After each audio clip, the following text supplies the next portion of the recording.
હાલા દર્શક મિત્રો, લોક સાહિત્યની રસધારામાં આપ સૌનું હાર્દિક સ્વાગત, અભિવાદન. આપ સૌના સાથ સહકારથી નવી વાત આપની સમક્ષ મૂકવાનો આનંદ થાય છે.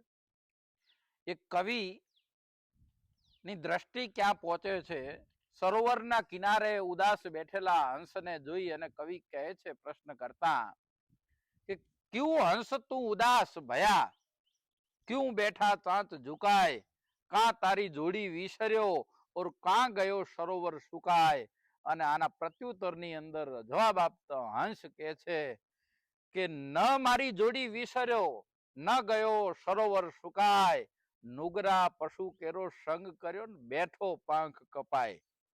હે કવિ, આજ મેં જેના ઉપર ઉપકાર કર્યો તો એને ઉપકારનો બદલો અપકારથી વાળ્યો છે, માટે ઉદાસ ભયો છું.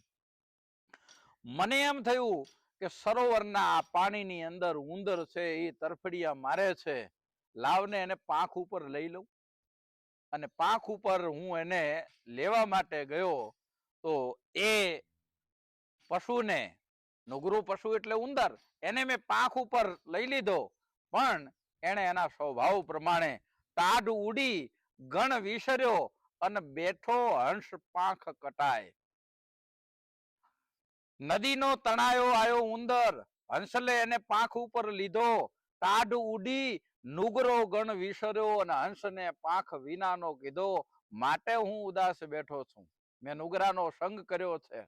એમ એને અપકારનો બદલો એના સ્વભાવ પ્રમાણે તાડ ઉડી ગઈ, ઉંદર બચ્યો, તાડ ઉડી અને પછી એને પાંખો કોતરવાનું ચાલુ કર્યું. ધીરે ધીરે ધીરે ધીરે એને મારી પાંખો કોતરી નાખી છે, માટે આજ હું ઉદાસ બેઠો છું.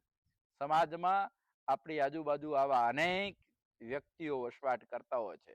તેના ઉપર તમે અનેક પ્રકારના ઉપકાર કર્યા હોય, પણ મોકો મળે તો એ એની તક ચૂકતો નથી.